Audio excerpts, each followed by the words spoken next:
নমস্কার বন্ধুরা, আজকে আমি ডিম রান্না করব। একদম অন্যরকম, অনেক জলদি জলদি হয়ে যাবে। আপনার বাড়িতে অনেক তাড়াতাড়ি রান্না করে খেতে পারবেন। না সিদ্ধ করে রান্না করব, তাই দেখুন আমি কি করে রান্না করি।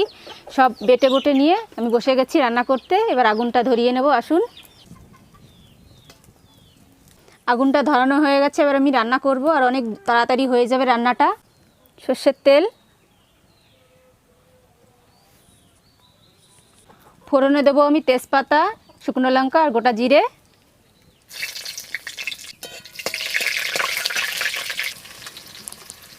পেঁয়াজটা একটু ভাজা ভাজা করে নিয়েছি। এবার টমেটো কুচি, টমেটো দিয়ে একটু নাড়াচাড়া করে নিলাম। বেটে রাখা আদা, রসুন, গোটা জিরে আর কাজু বাদাম একসঙ্গে বেটে নিয়েছি, দিয়ে দেব। টমেটো পেস্ট,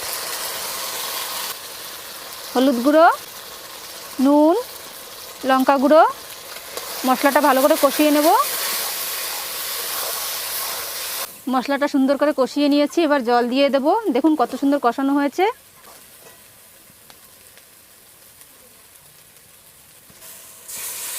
বেশি জল দেব না। জলটা ভালো করে ফুটে গেছে। এবার ডিম ভেঙে দিয়ে দেব। আর যখন ডিমটা দেব তখন জালটা একদম কম থাকবে। এবার ডিমগুলো ভেঙে দেব।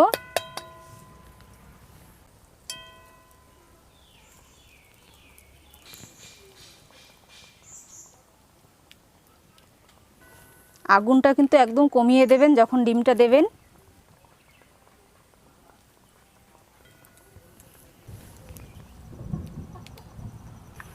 এবার ঢেকে দিলাম।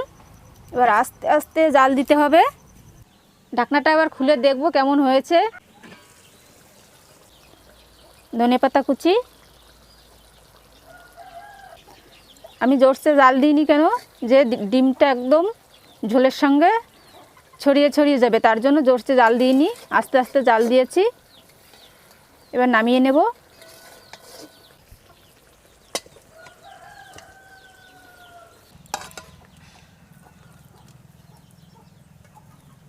দেখুন ডিম গোটা গোটাই আছে।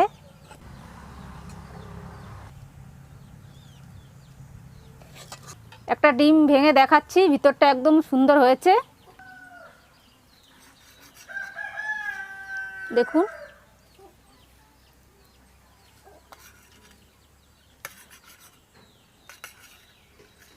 দেখুন এই যে কুসুমটা,